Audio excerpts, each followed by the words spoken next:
Hello golfers, welcome back to JD Golf TV, your home for playing better, faster. Today's lesson is going to be the darndest thing you ever heard. Swing up to hit down. Now you may think the old coachy has fallen off his rocker, or you might think that he is wicked smart after you hear this, so let's get after it.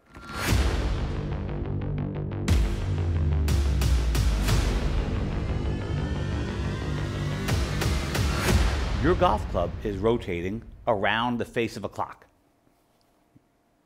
Fair enough?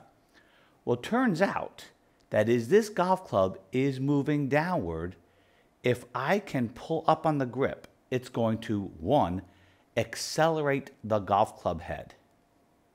2, actually shortens the arc width, makes the club face stay square a little bit more, just a little bit more.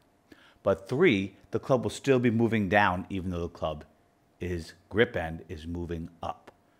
Now that, look at, I heard it. I know what you've been thinking. I've been working on hitting down the golf ball. So many golfers have been taking the golf club and trying to drive it down, down, down, down, down, down. Well, no, folks, that's not what you want to do. It's not about creating all this lag that everybody's so enthralled with. It is about getting the golf club to land on the ground in the right spot. I will give you that. But hitting down does not make the ball go up. Oh my goodness, it's heresy, but it's true. Hitting down doesn't make it go up, it actually makes it go lower. What makes it go up is the loft of your trusty weapon. Got it?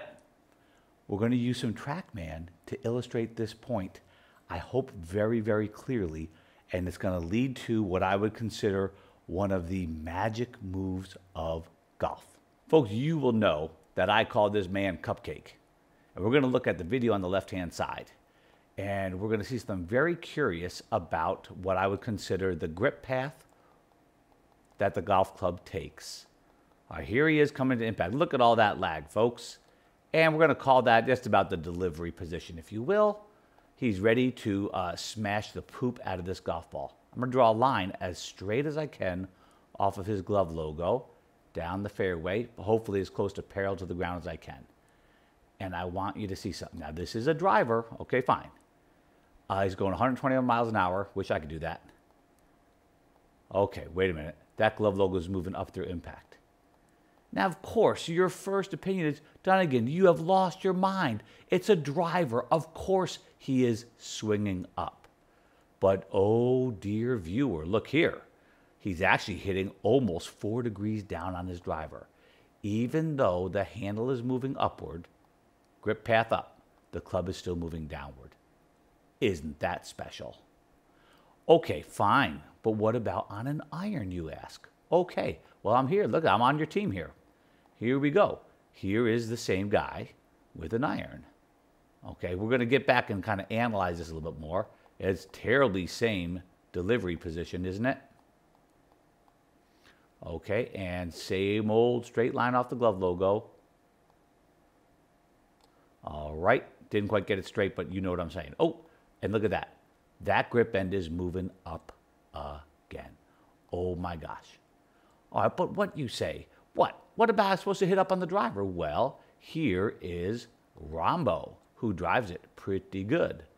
And we'll see the same sort of thing.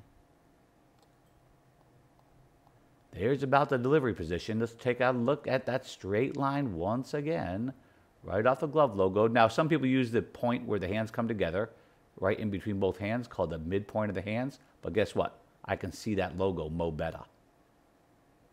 Here we go. Is the glove logo moving up? Why, yes it is, dear reader, dear viewer, dear people. It's moving way up. And that created a 5-degree upward attack angle. Yeah, but that makes sense. But wait a second, Dunigan, what's he do with that iron? Well, let's see. Since we have the technology, here you go, 6-iron. 100-mile-an-hour 6-iron almost. All right, terribly same delivery position. I guess it's the same swing for drivers and irons. Oh, what did he just say? Maybe the difference is just in setup, peeps. We'll talk about that in just a little while. There's a straight enough line for jazz, we call that in classical guitar school. All right, there goes the logo. The glove logo is moving up again, okay, as the club is moving down. So the golfers are applying a force to the club, and we're going to talk about how, that is actually pulling the grip, the butt end, upward. Whoa, even though the club head is being flung outward, sort of like playing crack the whip on skates. Handle up, club head down. Boink. Got some forward shaft lean, but not excessive forward shaft lean, right? That helps to accelerate the club head and get rid of some forward shaft lean. Ooh, that's crazy talk, folks. Yes, can you lean the shaft too far forward? Oh, absolutely. Let's look at one more dude real quick. I hope I'm not boring you. I hope I am actually showing you some cool stuff. Here is Patrick Cantlay. All right, let's see what he's got. The man in black. Love it. All right, let's see. He's hitting upward. We can see 2 degrees. Okay, there it is. That's probably just about the low point of that grip. All right, close enough for jazz once again, and up she goes. Look at that thing go. And one more time on the iron, because that makes sense because he's hitting up on his driver. But wait a minute. Wait a minute, Dunigan. What's going on here? And this is one of the things that pros do that AMs just don't do. And it has something to do with club head speed. It has something to do with all of us finding a little bit more zip to the club. Oh my gosh, the glove logo is still rising. Now, we're going to talk about how is this getting accomplished, folks. Let us go back, and I just think this is a real good example, even though he's hitting way down on the golf ball. Okay, what happens? What are we going to do? And I'll give you a drill in a minute, so hang on for the drill. I'm going to erase a little bit of that line, get rid of that, and we're going to talk about the business. In fact, I'm going to leave it like this. Okay, here we go. There's Cupcake. Now, what you're going to see is, first and foremost, I'm going to draw a nice line right in the middle of that front of that shoe. And we're going to have a little blast with this. Get on there. All right, close to vertical, I'll give it vertical. Let's see how close he shifts. We call it the downshift. You'll know that. The belt line moves slightly downward and toward the target. That's called the downshift. But let's see where that positions his left shoulder. Okay, wait a minute. We're just good for fun. Don't sway, people. Don't you sway toward the target. Cupcake swaying. Yeah, so don't listen to people who say don't sway. His head even moved forward. I thought his head's supposed to stay behind the ball. His head's behind the ball because of the ball location, folks. You don't keep your head behind the ball. All right, there he goes. And he's going to get that left shirt seam right there, that seam on his shirt, right over that left shoe. That's a very big move nobody talks about. In the downshift, right, in the downshift, you can see him lower a little bit, but he's lowering toward the target. Maybe in the down the line view, we see lowering there. You can see him drop down toward the target. Not just down, but down and toward the target. Average down on tour is 1 inch. Now, this is the curious part. From this point on, I'm going to erase lines again. You're going to see this left shoulder start to rotate up and around behind him. Watch this. Isn't that a beautiful thing? That is part one of where this upward movement of the grip goes to fling the club out faster. Okay? Now, that is also coming from this left shoe. He is pushing down into the ground, and that is extending the knee, extending, pointing the left hip upward and lifting the left shoulder. We're going to call it triple extension. Look at that. There it is. Downshift, and everything goes up. You're going to see this. Look at that. Left shoulder keeps going up. Now, folks, I used to think, look over here now. I used to think this was right shoulder down Folks, I think I had that wrong. I think it is this triple extension. That's a dumb statement for this whole thing coming from the foot, knee, hip, shoulder. I don't know if you can call it triple extension, but guess what? It's 3. I'm called triple. Up he goes. All right, now wait a minute, but Dunigan, wait, show me somebody else. All right, how about Rahm? Okay, and again, we'll do it with the iron, but it's even more so with the driver, if anything. So the big difference in the swings, believe it or not, between an iron and a driver, actually the setup. What? Yup, it's true, folks. Uh-oh, can't get rid of the lines. Come on, TrackMan, let's do it.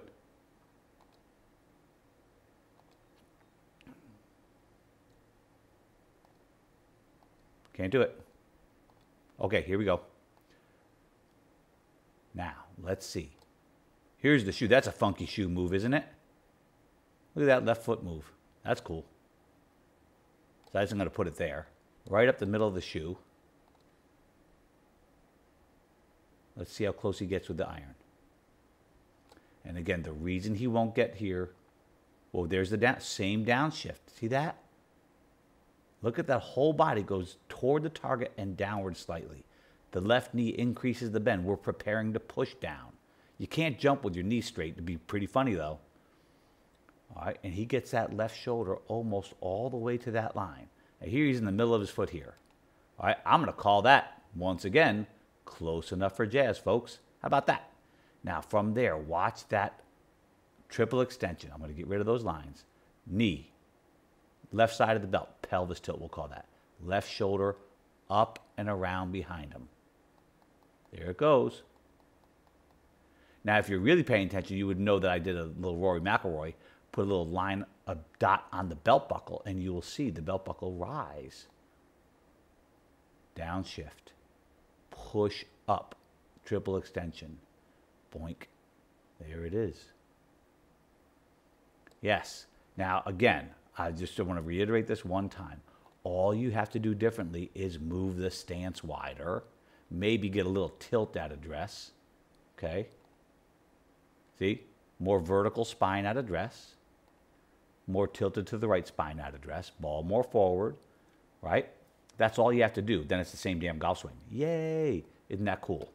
So let's go figure out how to actually do this stuff. What do you say? It's back, downshift, and up. Oh, baby, you can see the club handle move up. But I'm not pulling it up with my arms as I have seen on the internets. Thank goodness for the internet. It's more the body pulling the arms up.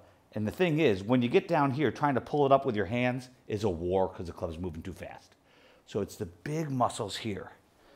Downshift, up, right? The shoulder stayed here because I'm lifting the left side up, not the whole body up.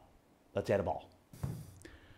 If you think you're going to learn this fast, at full speed, full swing, you have completely lost your mind, more so than you may have thought at the beginning of this video.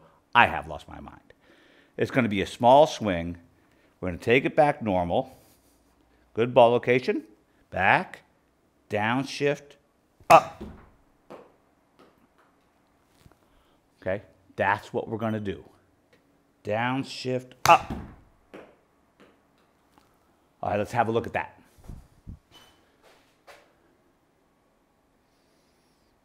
Boy, that looks golfy, doesn't it?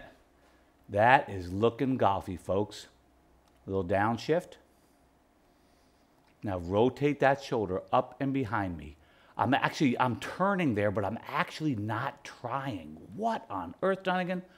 You don't even speak language of golf anymore. What are you doing? But I'm going to take this whole thing up. This belt up. This up and around behind my head. And I'm getting a turn motion for free. Oh, that's a thing of beauty right there. Well done, Dunigan. This is too difficult to motion. I'll have to add some club face awareness to it later. But it's back, down, up. Stretch this side. Stretch this whole thing. This, oh, baby. Not so much turnsy. I might get the turn for free. How about them apples? Now, you know I've got my camera in front of me so I can see it on the TV screen here. Down, up. Looks pretty cool. A little bit bigger swing, although I'm not ready for it. Back, down, up. That looks excessively golfy. Take a look at that, folks. Doesn't that look golfy? And I'm turning, facing the target all the way through. I'm not even trying to. I'm just trying to do the electric slide. It's insane. But let's see if the handle came up at all. That's going to tell us if I did it in time or was I late to the party. All right, here we go. The boy's back. There's a little downshift. Now, can he get up in time? Let's see. Come on, baby. Audio is atrocious. There's your level line. Okay, let's see. Push up early. Yes, he did it, folks. He did it. Okay? Now, the knee's not fully straight yet, but it's in the process of doing so. Very cool. I probably could do it a little bit more. Look at that left shoulder coming up. Oh, I love that. So I'm going to work on that a ton because I know I have more speed in me. When I stay down, I'm not getting that extra fling, sort of like this. As I pull up, it speeds up. I know there's more speed in this golf body of mine. I know there is. I know I'm not getting it all out to the club head. This move, the downshift, is an orienteer and loading procedure. It orients the body for club delivery. If I'm back here, guess what? If you like hitting it fat, good plan. But I'm getting myself prepared to push up, okay? Orienting for golf club delivery, preparing to push up, pushing up this whole side. I am sure, 100% the physics of that say it's going to go farther and may take away some of my left miss. How about that? Get after it.